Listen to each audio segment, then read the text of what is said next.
Welcome to another episode of the SD4L show. I'm Justin Thin. I'm here with my co-host Matt Sheehan, who has had 19 Red Bulls, it appears, and the man himself, DK, Spartan Hoops DK, David Klein. How you doing today? I'm good, man. Thanks for having me on. We're right here on the eve of March Madness. I think there's no better time to talk about college hoops. Jesus Christ. Oh my God. Okay, we are on the eve of March Madness. I'm not going to sleep at all tonight. This is terrible. You know, we do play Friday. Yeah, I know. It's usually a 2-day ahead of time thing for me. So, this is, oh, man. Shit, you've been preparing for March since Maui. Yeah, and it still wasn't enough somehow against all odds. Yeah, I've done enough research to know that I should be deathly afraid of USC, and also enough to know that, Marquette is on the clock. So, yeah, I can't wait to see where we turn out here in the next anywhere from 20 to 120 minutes. Yeah, I think I have listened to every podcast imaginable for March Madness. Even some people that were probably talking about the women's March Madness bracket, but to me, all facts are facts, and I'm going to use them in my bracket somehow. Yep, ball is ball. Yeah, I like that, man. Let's go. Yeah, DK, what do you do to prepare for the tournament in the days before? Yeah, so probably a little bit more intensely focused at Michigan State, at least for the first couple of days. Right. Obviously, fill out a bracket. It's it's a tradition. Yeah. You got to do it. And then I kind of just circle some matchups that I'm excited to see during the course of the day. I pick out some stuff Thursday that I'm really interested in. And honestly, like you said, I consume as much podcast and all the rest of it. But yeah, this is the most magical time of the year. Yeah. And now I'm just ready for it to kick off, right? It's just right here. We're on the cusp.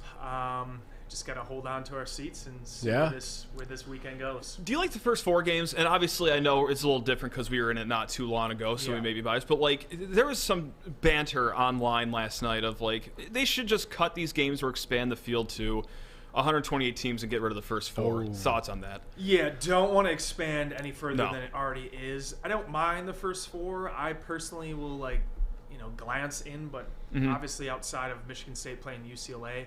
If you get a prime matchup, I think maybe it's worthwhile, but I don't think a lot of fans are really using it as an appetizer. I think it's just really, let's get into the good stuff, into the meat of the bracket, and go from there. So that's kind of how I feel about it. Okay. Yeah, fair. same. Yep. I look at it as the little chip basket, that you get. I do like the little appetizer. I do take it. Get your small 1-unit bets in just to grease the gears, get ready for losing your shirt gambling on March Madness. So yeah, it's I for one don't hate them. So. It makes sense. Yeah, I think it's an appetizer, but it doesn't live up to the round of 64. No, nothing does, of course. So first we'll kind of dive into Michigan State, the matchup against USC, and then we'll kind of zoom out from there and talk about the tournament as a whole. But I guess I kind of will just turn the floor over to you guys as Owen. I think you can put the graphic up of some of the stats, the comparisons between USC and Michigan State there, but. What do you guys think? I will turn the floor over to you, DK. What jumps out to you first when you think of the USC Trojans? Yeah, so it's Boogie Ellis, a guy that can absolutely go nuclear, 6'3", I think he's 180, so decent size, changes gears extremely well. He's a streaky shooter, but a guy that can get hot. During the course of this season, he's averaged 18, 3, and 3.7, so he's not really a pass-first guy. He's looking to get out there and score. If Michigan State is going to have a shot, I don't think it's so much worrying about what he ends up scoring, but making him as inefficient as possible. He's had 3 games this season scoring 30+, 11 games scoring 20+, and he scored 15+ points in 64.5% of the games he's played. So he's going to get his. Can they contain him to a certain degree and make him inefficient? If he puts up 25, but he takes 25 shots to do it, Michigan State's done their job. Right. So I think it's really the intense focus is containing him. It's a little bit interesting with this matchup because of the size that they have. Right. They start 6'3", I think it's 6'7", 6'8", 6'9", and then 6'11". So there's not really a ton of guys that are on the backcourt that don't have size. So I think Tyson Walker, as we saw in that OSU game, he got take advantage a little bit in the post. They don't post up those guys so much, but I think it's going to be a tough matchup for him, and I think he's really going to have the bulk of his duty on Ellis because of the positional size that USC has. So how do they match up? Are they going to see Hoggard on him? Are we going to see some Jaden Akins on him as well? I think that all 3 guys spend some time on him, but really staying in his pocket, making him take bad shots, I think that's really the focus of the defense coming into this game. Shan? Yep. Well, as far as things that MSU doesn't want to see, there's two things that I have in mind. One is a stat, one's a person. The stat is USC's 2-point field goal percentage for their opponents, second best in the country. If it's going to be a game like last Friday or any other game where the three-point ball isn't falling, okay, we've seen Michigan State have a lot of games where, getting a bucket inside the arc is a little hit and miss, and if it's not going to fall on Friday, then, well, that's going to be exponentially more difficult with a solid USC team inside the arc. And the person, Boogie Ellis, obviously, is number one, but Kobe Johnson, too. And it's not for what he does on offense, but, his defense is ferocious. He is in the guys' socks when he is guarding them. Andy Enfield called him the best on-ball defender in the nation. Probably not too far off, honestly. So 6'6" guy. Who's he going to guard? Is it going to be Tyson if he gets hot? Is it going to be Jaden Akins? Is it going to be A.J. Hoggard? Who knows? Probably Akins is my guess, but the guy's versatile enough where he can bounce around to different guys. Yeah. So what valve is he going to be shutting off? You got to look forward to seeing what the answer is going to be and then seeing, who's going to make up for whoever Kobe Johnson has assigned to them. Good points all around. I think kind of the conclusion that comes obviously once you kind of take all these things into account in terms of Michigan State's approach on offense, with USC's opponent 2-point field goal percentage being second in the country, with USC being 8th in the nation in blocks, and Michigan State being the 4th best 3-point shooting team in the country, you have to live and die by the 3 this game, right? Yep. There's no question about that. DK? 100%. Yeah. Yeah. I mean, I think that we saw some of the offensive success that they had down the stretch. Obviously not that OSU game, but the last 4 coming in, they scored 80-plus points. They shot a ton of threes, and they made a ton of them. I think that A.J. Hoggard getting downhill in the paint and finding the shooters, that's the key to Michigan State really having the offensive success that we hope that they can regain after, kind of a rough Big Ten tournament. Yeah, I mean, the disparity in height all across the board between Michigan State and USC definitely jumps out a lot, as DK was talking about earlier, because Michigan State has obviously 6'4" point guard and A.J. Hoggard, but after that, a shooting guard in Tyson Walker, who is probably under the average height of a shooting guard at 6'2". Yep. You have Jaden Akins playing the 3 defensively, who is 6'3", I guess. That's what he's listed at. And USC, on the other hand, at those 2 positions have guys above average height. Drew Peterson, who we haven't mentioned yet, their leading rebounder, their leading passer. He's listed as a guard. He's 6'7". So the defensive mismatches that I think USC is going to have Michigan State up against, that's kind of the number one concern for me. You're going to have a 6'2" Tyson Walker and a guy that's 6'5" most likely for a lot of the game. So I guess, DK, what are some lineups that you think Michigan State might have to go to more often than usual? Because I like to see Malik Hall out there against Drew Peterson at times, but height's still going to be a problem a lot of the time. Yeah, it's going to be a bit of an issue, but I would say that outside of Drew Peterson, who has been having a nagging back injury for about a month, right? Over his last 3 games, his percentages have dipped significantly. 7.1 points per game. I think he's shooting 21% from the field and 20% from deep. He's really been struggling with it. They didn't think that he was going to play in the Pac-12 tournament game. He ends up playing. But that's something to watch for, because if he's not 100%, really the offensive structure for USC is Drew Peterson and Boogie Ellis. Yeah. And the rest of the guys are more kind of complementary. They don't really have a ton of shooting outside of Kobe Johnson. And so they play kind of more a pick-and-roll type center. Izzo alluded to that in his press conference. I think not having a dominant low-post player, somebody that kind of matches up and plays a similar style as Maddie, and Maddie just needs to bring the energy and the glass cleaning. I think that bodes pretty well for them. They play a more traditional power forward type. They don't have a guy that's really going to stretch you. He's going to really score inside 8 feet, and that's about it. So I think that what you're going to see is Michigan State have to go to Hall for sure. He's got to play better than he did. I think that honestly that might have been the worst game he had his whole career. I know he's had some lingering back pain himself. Yeah. Coincidentally enough. But he's got to be 100%. The other thing that you like about the matchup with USC when you're just looking at the personnel across the board, they are in the same boat as us. They're not deep. They have a 2 or 3 guy man rotation at center. They have a 7-1 guy that's extremely long. He actually has been facing back pain. I'm not going to butcher his name. It's Vincent, and then Ayochuku, I think. Yes, something like that. Ayochuku. Look at this guy coming in from above. Yeah. Yep. So we're not sure if he's going to go or not. But they have another guy that Michigan State was actually recruiting in Kajani Wright. Kajani played a ton of minutes. Yeah. So they kind of have a similar rotation where they don't really have a clear-cut great guy at center. It actually mirrors Michigan State to a certain degree.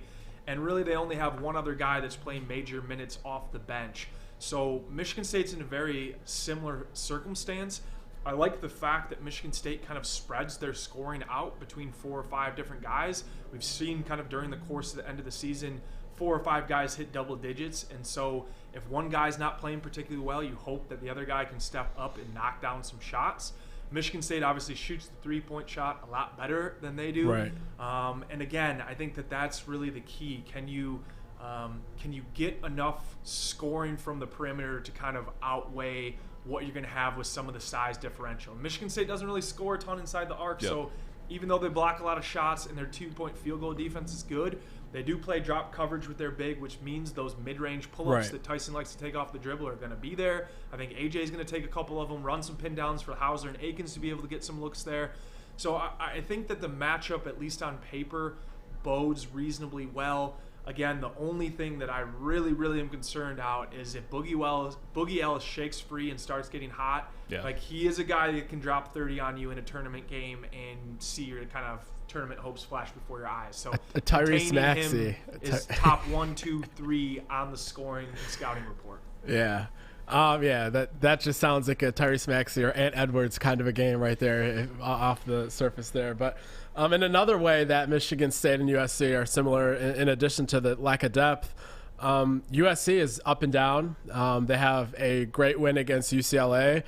They fought Arizona closely, but then they have a loss to Oregon State that kind of compares to Michigan State's loss to Notre Dame. So you kind of don't know for both of these teams which version is going to show up. But I guess any other closing thoughts on this matchup, I guess, before we kind of dive into the East region as a whole?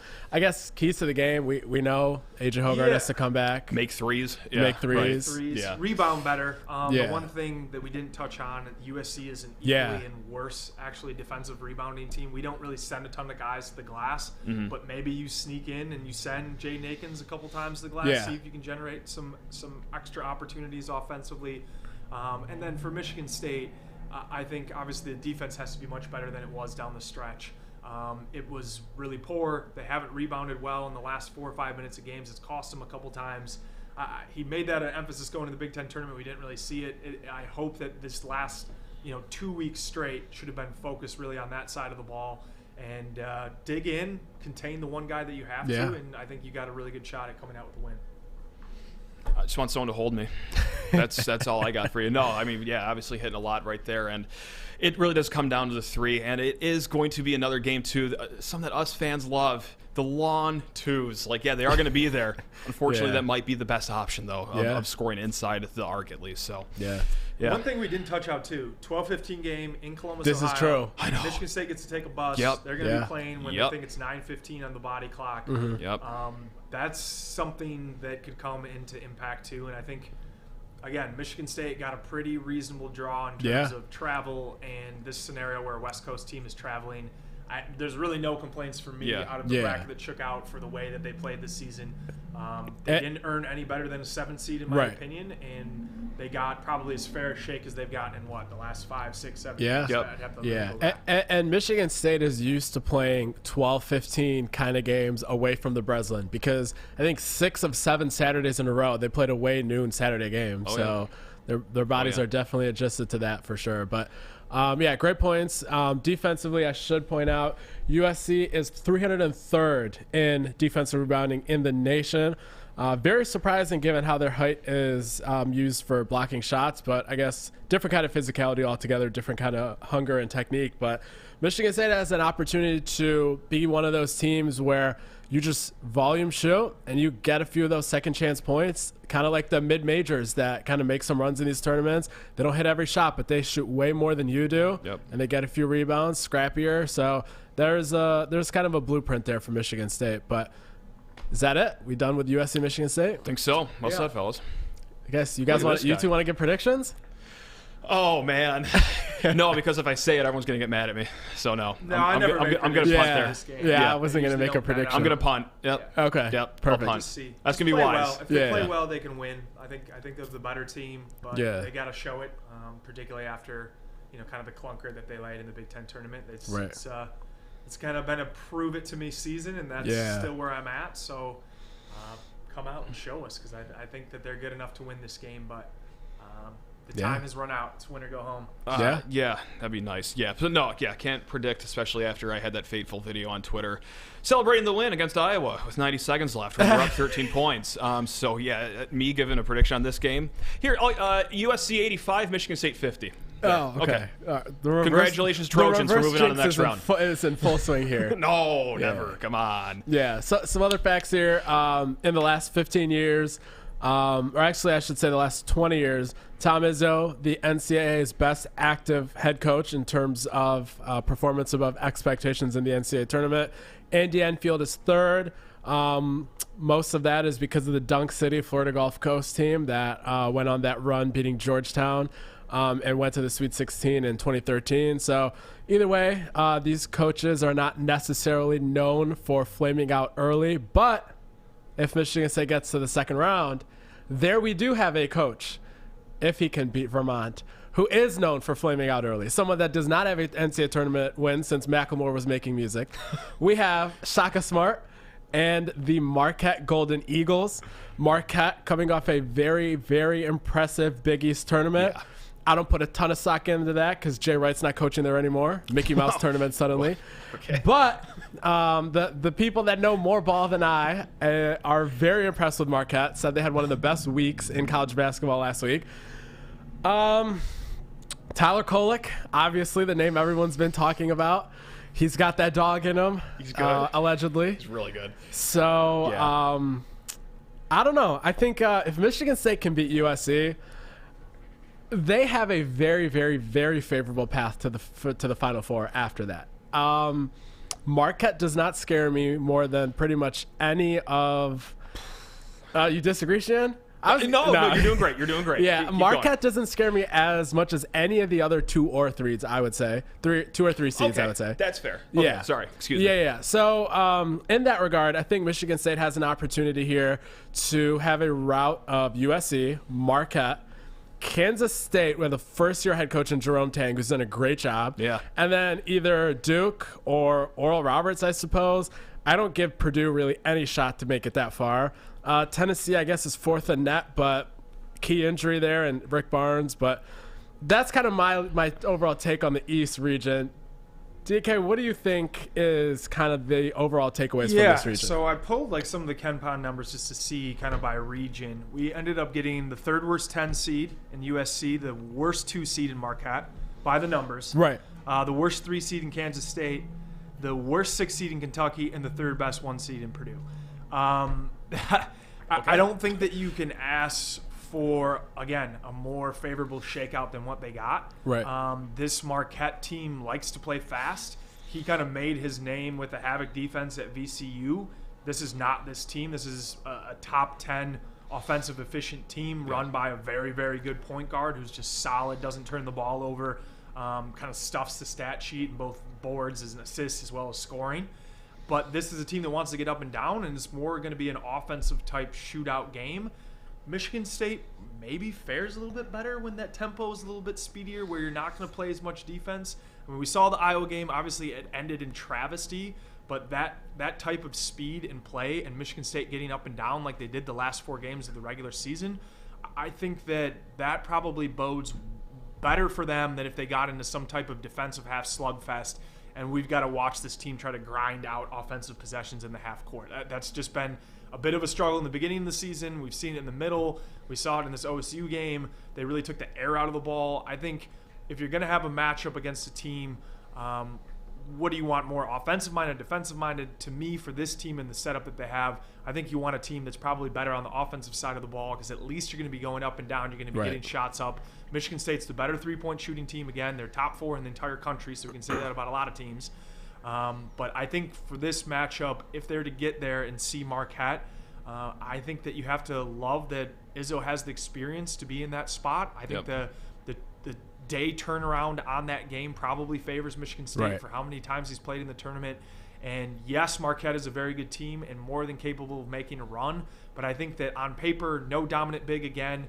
The matchup is pretty solid in terms of personnel versus personnel. And if they can get past USC, I think that game is going to be pretty close to a coin flip as well. And then maybe some magic can happen. You make it into the second weekend, and Izzo has fared pretty damn well when he's gotten there. So I would say we'll see. We'll see. No, right on. And just about like personnel versus personnel, there is one thing to be said about, and this also applies to the first round too against USC, is that if Michigan State has a strength on defense, it is backcourt defense. It is limiting what other guards can do. Now, I know the timing of this is really bad because Bruce Thornton of Ohio State, he had a pretty good game, but you look over, larger sample size of the whole season. Right. MSU with Hoggard, with Walker, with Akins, any trio or any one of those trio, they can mitigate damage done to them. So that it's better to look at a dominant guard on these teams than, oh, great, they're big man led, because we've seen that a lot in the Big Ten, and we've seen the result of what happens when a team walks in with that kind of personnel. So, and just like DK said, once again, knocked out of the park, true ball knower in the middle of us right now. The tempo kind of probably won't bother Michigan State. Yeah. This is what you would probably select to have if you really had your choosing of it. So. Yeah, and one thing about Marquette, 0-2 against Big Ten teams this year. Purdue, when they were rolling, obviously, did beat this Marquette team by 5, and then Wisconsin beat Marquette at Marquette. So that's an NIT loss there for the Golden Eagles. For us? No, I'm kidding. No, I take that back right now. Oh, God, no. Also, I mean, I guess I shouldn't have put it in such a guaranteed way that Michigan State would play Marquette, because John Becker and that Vermont team, senior-led, senior guards. A lot of history in the tournament, too. Recent history in the tournament. Yeah, so I guess we're not going to put in the pipe dream narrative out there right now of hopefully that happening that way, but don't sleep on Vermont, sorry. But kind of just looking around the rest of the region, that Oral Roberts Duke game personally for me is one where the winner can go to the Elite Eight, if not further. Yes. Oral Roberts, I get it's trendy. Everyone's talking about Oral Roberts because Max Asmus from 2 years ago. Everyone is admitting that this Oral Roberts team is better than that team. That team had leaky defense. That team came on. That team was peaking at the right time. This Oral Roberts team has lost once since Thanksgiving. Yes. This Oral Roberts team has 3 guys back from that Sweet 16 team. Same head coach. Yep. They're probably as hot as any team in the country. Just unfortunately, they're playing a Duke team that's won 9 in a row. Very hard to predict that game, but the winner of that game could be Memphis in the next round after that. Yep. Tennessee in the next round after that, if Tennessee wins that game. You're right. I'm sorry, I jumped ahead too. And then Memphis or Purdue or FAU in the game after that. But you're right. I guess, what do you guys have pegged for that Duke Oral Roberts game? Or am I putting too much stock in their You can take it away, DK. Yeah, so Duke has played really well. Yeah. Obviously, they won the ACC tournament. Is that correct? That's correct. 9 wins in a row. You got it. Yeah. I think that their size inside is going to be a problem. Derek Lively kind of snapped out a bit of like a midseason struggle, started playing really well. Kyle Filipowski is one of the more versatile forward bigs in the entire country. Jeremy Roach has been there. He just played in the Final Four. Like, I just think the experience, the size, and the overall talent is probably going to be too much. But you never know when you got a guy that can get on an absolute heater like Max Abmas. Yeah. It's a potential. I don't see the Cinderella story for this 12-5 matchup. I think if Duke was looking at the 12 seeds that they could have gotten, this is probably the one they wanted the least. Right. But I would say that my gut is saying that Duke is going to go on a little run here. So that's where I lean. Makes sense. It. Spent 30 minutes filling out my bracket. 27 minutes of that we're staring at 100%. This game right here. 100%. You have the 5th most experienced team in college in Oral Roberts, and of course winning experience too, and not just this year but also 2 years ago, that Sweet 16 run. Duke's the 5th youngest team by experience as well. So that is going to see, is the veteran going to beat the rookie here? And the fact that you tie in Oral Roberts being the 15th best three-point shooting team, top 10 in two-point field goal percentage, and free throw percentage as well. 'Tis the season where free throws really matter. I like Oral Roberts covering 5.5, but I do have Duke moving on in this one. And, I do too. Yeah, I have Duke going to the Elite Eight, but same. If I would have had Oral Roberts winning this, might have had them going to the Elite. Also, as well. same. Yeah, because I'm sorry, like Tennessee's just a wash to me. Yeah. Like you might as well put a 16 by Tennessee's name in March. Like completely irrelevant to me. They are out by the first weekend. DK, No do you question. agree this year as well with Tennessee, that being the case? Or Yeah, I mean, the Zeiler injury is a problem. I think they're going to win the first game, Right. and then I think they're going to lose the second. Sounds they good. just have The no Rick Barnes way special. to Yeah. generate Yep. any offense. Yeah. It's the offense has been tough, and they've Yeah. really struggled down the stretch. So Yeah. I And then Purdue. The Purdue conversation. Purdue. Without sounding like haters, how can we have a Purdue That's how I'm conversation, trying to right? think about wording this. Like, I don't want to sound like a troll, but like However, 1 plus 152 for Purdue to lose before the Sweet 16, and you have that Memphis team with that backcourt, Yep. and you have an Yeah. FAU team Yep. that has just rolled everyone. That's Purdue got the worst possible matchup they could have asked for in the second round. No I doubt. think. No I don't doubt. watch all the mid majors, but like, and then at the same time, like, they did get a favorable first round game. Like, it's a Texas Southern team that had more losses than wins, I believe, and it was an 8 seed in their own it tournament. wasn't good. Yeah. And then you have a team that I can't even remember, but Merrimack was the rightful champion of their conference. Fairleigh Dickinson. Fairleigh Dickinson, yeah, that's correct. But they were transitioning to D1, Sure. so they weren't allowed to make it. So I don't think they're losing in the first round, but I think after that, that's where Matt Painter's run ends this year. It's a combination of, well, Purdue being Purdue for me. Right. Because, like, look, they get out of the first weekend. That wasn't the issue last year. I just love this Memphis team, though. Yeah. And, like, I understand what they did to Houston was maybe blurred because Marcus Sasser was out for Houston, but Memphis played Houston close, granted at their home gym, not too long before that either. So Memphis is really cooking. And also, you know, I just talked about experience with Oral Roberts, the 5th most experienced team in the nation. Memphis, Yeah. even older than that. So they got the experience, and they just they play a mean game of basketball. So that's why I got Memphis moving on. And if FAU wins that first game, which I was going back and forth on, they do have a 7'1" center from Russia, Vladislav Golden, Okay. who will be matching up against Zach Edey. He looks exactly like Peyton Thorne. Please look up Vladislav Golden right now. Yeah, Golden spell with it an out. I. Yep. That's a guy that Zach Edey. Whoever wins the Memphis FAU game, I'm gonna love watching that Purdue game. Must watch TV. Yeah. Yeah, I'm with you guys. I think that if Memphis gets through FAU, that is a really tough matchup. Pretty physical, decent on both sides of the ball. I think Kendrick Davis is by and far the best guard on the floor in that matchup Yeah. if it was to happen. And listen, Houston is one of the more physical offensive rebounding teams, and Memphis kind of destroyed them. Again, Yeah. Marcus Sasser was out, their best player. But that's a scenario where Memphis started playing pretty good down the stretch, and I just think that long, more athletic teams that are capable of maybe pressuring Purdue's backcourt, which we kind of saw down the end of the stretch and in some of the Big Ten tournament, they did not handle the press very well.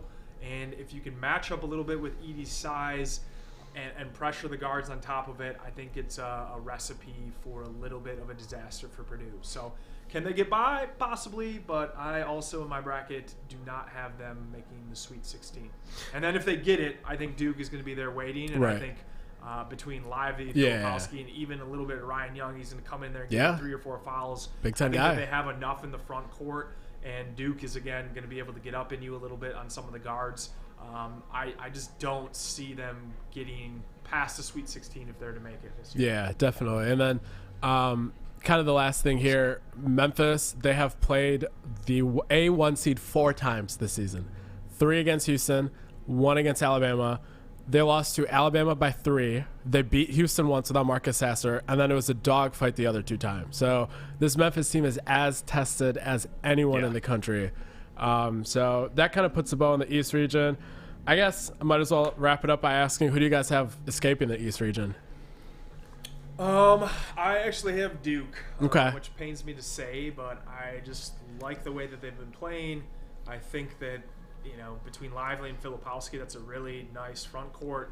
Roach has been battle tested. He's been there. He's been up and down, but Proctor's also had some games this season where he really looks electric. I think that this time of the year, if you're playing well, I'm going to take talent over it. And obviously Shire's first year, so maybe it's he gets a little bit tight on the bench here and there, but Yeah. I think that with this group that they have. They're among the more talented teams there. And if you're picking a team that's 4 or 5 seed or higher to make the Final Four, that's kind of that's the kind of team. Yeah. Shan. Marquette. Okay.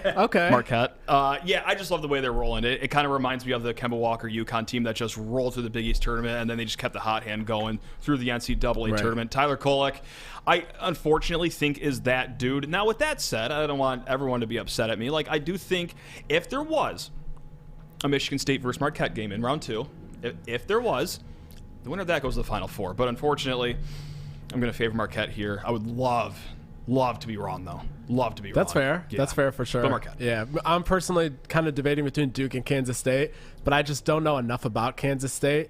And Jerome Tang kind of being his first year. I know it's Shire's first year too, but kind of leaning towards Duke there. But what TCU has done with that backcourt with Keontae Johnson and Marquise Norwell, I think those two guys, I don't know. Dogs. It's dogs. Yeah, they can do it. Dogs. Yep. But yeah, that kind of puts a bow on the East region. I guess we're not going to go through the rest of the tournament, but I guess I'll just open-ended ask you bold predictions for NCAA tournament. Bold predictions? Doesn't have to be bold. I guess just what are I guess predictions? What are some overarching thoughts about the entire tournament? Okay. Whether it's I think this Cinderella team can make a run, or I think as mainstream as it sounds, I have Alabama rolling through. Just overarching thoughts, I guess. Yeah, I think that the way that Alabama came out and just basically said, like, F you, NCAA, like, we're not going to suspend this kid. Yep. We don't really care what you guys think about us. And then they just rolled through the SEC tournament. I do think, on paper, they're the best team when you have a 6'9" shot maker like Brandon Miller. It's a nice piece to have. They have depth in the backcourt. They're athletic. They get up and down. They've defended better. I think that their region is the easiest one to emerge from. So for me, I really think that they can kind of cakewalk to the Final Four. I have them winning the whole thing. I don't feel like great about it because I'm obviously not rooting for that after everything that's gone down. It's been really just weird and awkward. But I feel like the NCAA is a product that just never can contain any of the problems that arises. So a giant FU as like a public eyesore for Alabama to run through and win. That sounds about right. I think that's kind of where I'm leaning towards. So, but Final Four teams, I'll give you that. Maybe that'll be that.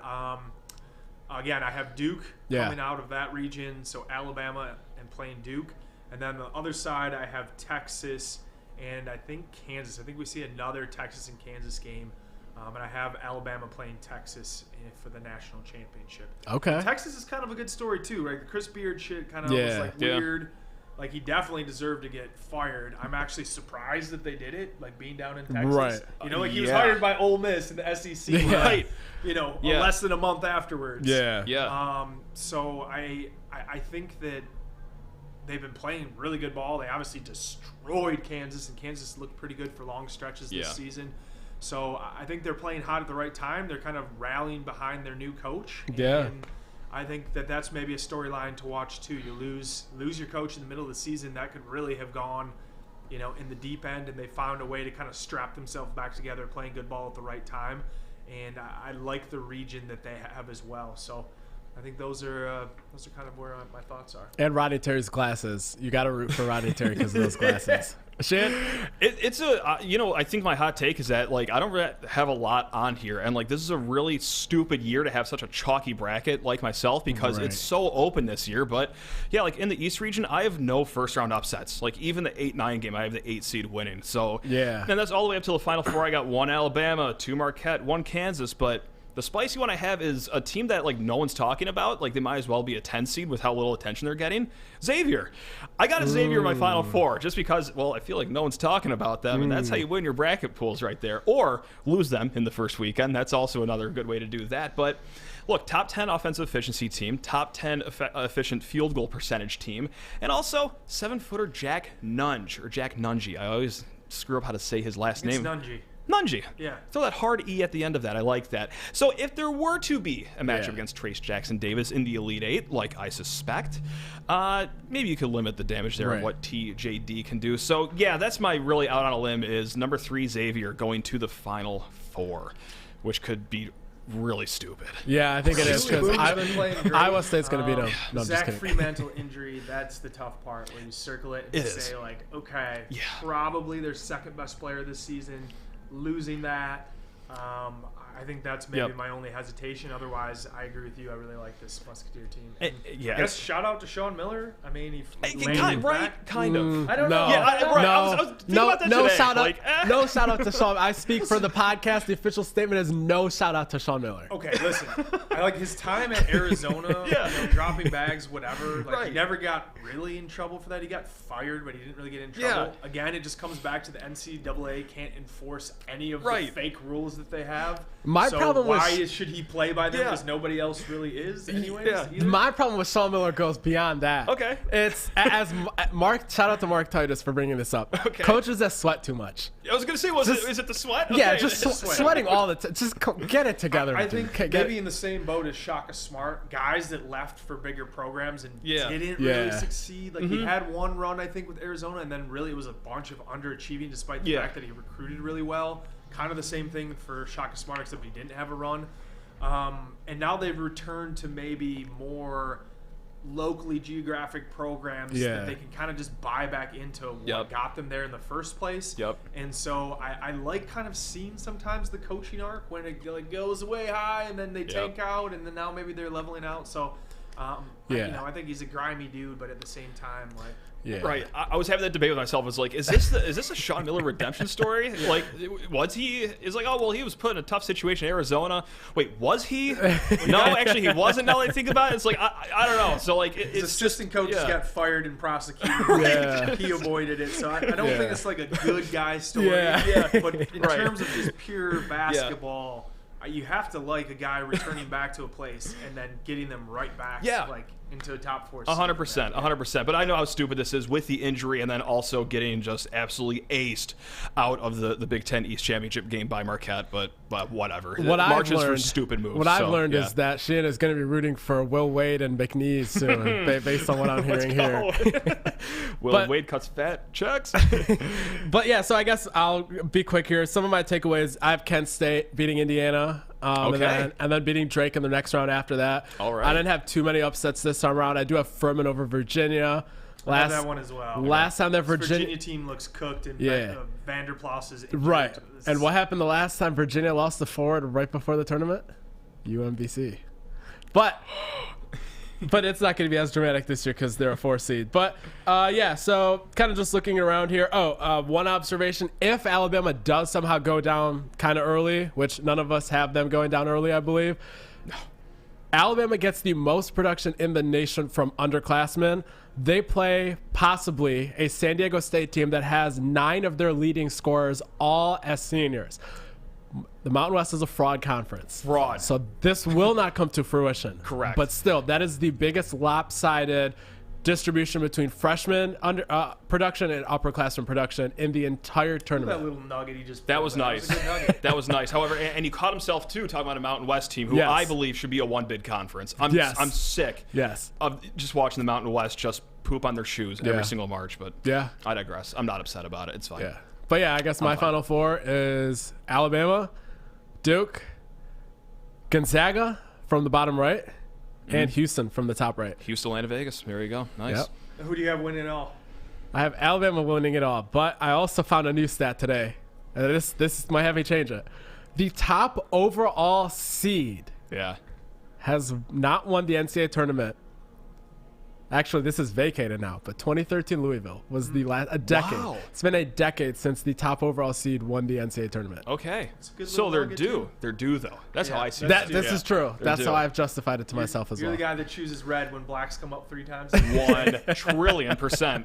And then a little bit on the green 0 over there. But yeah, you know how it goes. I got Alabama over Kansas. It's just so chalky. It makes me sick, but whatever. See, I believe we are ready for me to go 0-7 in 2 truths and a lie. And if DK beats me off the first time, I'm just going to retire from this segment. I'm sorry. I'm just not doing it anymore.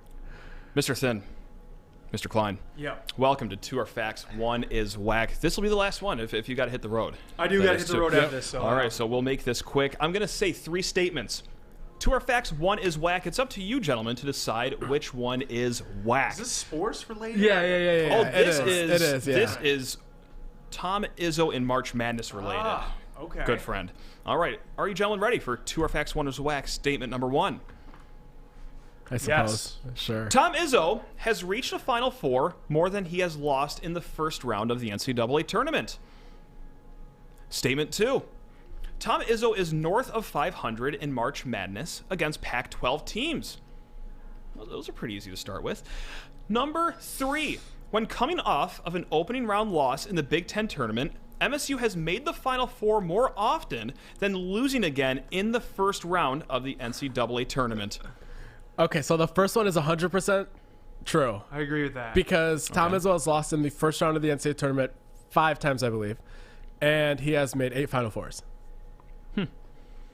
Something like that. Justin pulled the stat from that, when he was doing his research for that. So that was kind of paired. So we got one freebie. 2 of the last 15 is I'm trying first to round think exits. of how many Pac-12 teams we've played. That's the one to me Right. that seems false. I think it's below 500. We obviously just lost to UCLA, but I'm just trying to think over the years how much recently. 25 of them under Izzo. Yeah. This is unfair. 25 games? Well, 25 tournaments. Oh, with yeah, Izzo. no, I know. But yeah. do you know how many games that he's played against Pac-12 teams? I'll give you that. It's 6. 6. It's 6 in 25 years. You said above 500. Above 500. Okay, that's the false one for me. I bet it's Above 3 and 500. 3. That's how I As someone that is 24 and Izzo has made 25 of these in a row. Yeah. And I don't have any recollection of Izzo's tournament history from my first half of my life. Okay. This is an extremely unfair. I am saying that this should not be counted towards my record. I'm filing a grievance. Know your history. Know your history, Before a youngin. I don't guess. know. Okay, what was the last question? So Yeah. the last one was, when coming off of an opening round loss in the Big Ten tournament, MSU has made a Final Four more often than losing again in the first round of the NCAA tournament. Oh, the middle so one's that's true too. Yeah, because the it's middle kind is of definitely false. It's the opposite. Those 2 end ones are kind of similar. Yeah. So I think we're gonna Yeah, true, yeah, false, yeah. true. Yeah. Final answer. I'm locking that in 100% as well. Let's go! They did it. 1 and 6. They did it. They 1 did and it. 6. And extra credit for DK because they are 3 and 3. They are 500 against Pac-12 teams. That was the whack one. They've lost twice to UCLA. They have lost to Arizona. They have beat Utah, Colorado, and USC. Tom Izzo, he has had 6 first-round exits, 8 Final Fours. But yeah, I mean, MSU has had 6 first-round exits in the Big Ten tournament. They've had 3 Final Fours after that's happened. 2001, they had a Final Four. 2005, an incredible Final Four run. And then 2010, a Final Four run. They lost in 2002, 2021, and the 6th time, well, a Sweet 16 in 1998. So... Pretty good odds. I like it. Yeah. I mean, maybe just... I'm glad you pulled those. Me 'cause I was wondering that. spending a whole day looking up Izzo's early exits paid off on You did it. deeming the first You and did third it, you to be son of correct. a... You did it. He got some help proud on of the you. second one. He We're wouldn't know proud what of to you. do with the second one. Well, yeah, No, come on. I honestly had no clue about the second one, but I knew the first and third. I think I would have gotten a process of elimination, not because of me actually knowing history of the middle one, though. Fair enough. Yeah. Fair enough. There we go. Okay, That's why he's the engineer, mathematician. Yeah, look at that. That's why I'm 1 and 6 in this game. And look at you just walking in here, dropping some ball on 1-0. us, and then leaving a winner, too. 1-0. Like, I know. I that's what I'm appreciate it. talking I'm about. flying out tomorrow morning. I got a conference in Miami, so I don't. Astronomical have flex. Let's yeah, go. it's gonna That's be, what I'm it's gonna talking be about. tough. DK's so. meeting big time. with Johnny Ruiz tomorrow, getting some NIL sent up this way. But yeah, we appreciate DK coming on here. Early yeah. morning Appreciate for you him guys tomorrow. having me. Oh, yeah. Yeah. All right, boys. You're the man, Let's go DK. get a dub You're on the man. Friday here. Yes, Go sir. Green. We'll try Go White. Oh, God. I don't know if we All can the do it. analysis you could ask for. And with that, we will bring on Owen, and Owen will talk to us about MSU Hoops, but the women's program. There we go. Yeah, obviously, some big news going on with the women's basketball program. Susie Merchant, it was announced on, I believe, Monday night was the official time that it was mutually decided that they would part ways with her. She got in a one-car crash at the end of January, and the Michigan State Spartans spent the last 10 games of the season coached by interim head coach Dean Lockwood. He did a really nice job. But Susie Merchant, she's been here at Michigan State for 16 years, all the way around. She was hired by former athletic director Mark Hollis and former president Dr. Luana Simon back in 2007. She finishes with a record of 327 and 186, which is second best all time for wins at Michigan State, and she finished with 528 wins total. She captured 2 Big Ten titles in 2011 and 2014 and was Big Ten Coach of the Year in 2011. Just an all-around great person to interact with, and just my time that I've spent working with her at Michigan State, just phenomenal all the way around. A great character. All of her players had great things to say about her.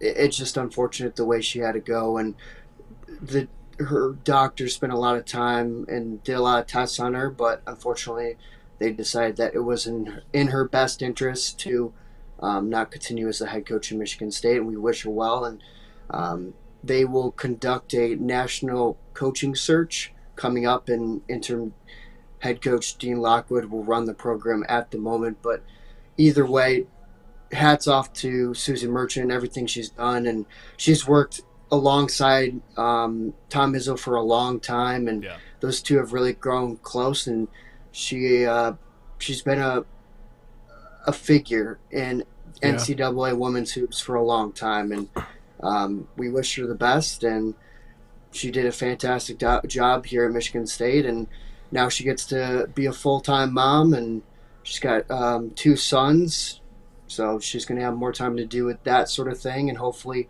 she finds a new passion. And looks like we lost Owen there. Shoot. Oh, he's back. Well, I'm back. He's back. Yep. He's so back. Easy call me.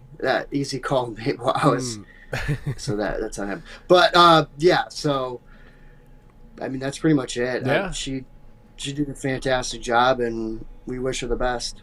Yeah, absolutely. Yeah. I think beyond wins and losses, she made an impact on people. There's a reason she was able to recruit the way she did, the personality, and the way that her and Izzo kind of work together. You don't see that between men's and women's basketball programs everywhere. So obviously has a lot of likable aspects to her, and that's why she was able to have the tenure that she did, that with that length and stability for sure. Well said, fellas. I think in terms of some candidates, I don't know the women's college basketball scene well enough to know who else is on these candidates, and maybe MSU's ability to get some of these coaches. But Megan Duffy at Marquette sounds like someone that's going to get lots of calls this upcoming offseason. Obviously, Marquette being in the Milwaukee area, that is going to be a lot of crossover in terms of Midwest circles. And you also have the coach at Toledo, Trish Cullop. Maybe MSU might want to opt for a coach that's younger and can stay there for longer, but Trish has over 400 career wins, over 60% of those, a 60% win percentage in those games. So a lot of experience there. So those are some Midwest kind of coaches that I think Michigan State might look at, but we'll see. There's far more qualified people. I agree as well. I mean, the way Haller's been hiring as well, it's been younger coaches, and we already saw with Nightingale, Leah Johnson with volleyball, and then Coach Show with softball. He's elected to go younger, some up-and-coming coaches as well. So you know that Michigan State's going to go through that process because they expect this coach to be here for a long time. And Lockwood has done a really good job, and if they do decide to go with him, I think he would be a great choice. But I do think that they will go with a younger coach here at Michigan State.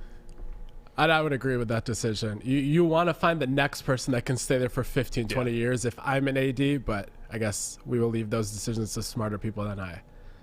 Appreciate it, Owen. Thanks for the update. Of course. And we got St. Patrick's Day Friday, so good luck, Owen. You know, Friday here in East Lansing is going to be crazy. Yeah.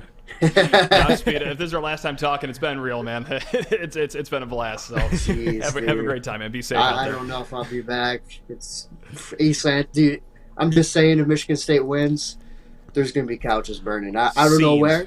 I can't specify where it will be burning, but there will be a couch burning somewhere. Not by you. That's all I can say. Not by you. Nope. Yeah. Never. Jeez. No, that would be terrible.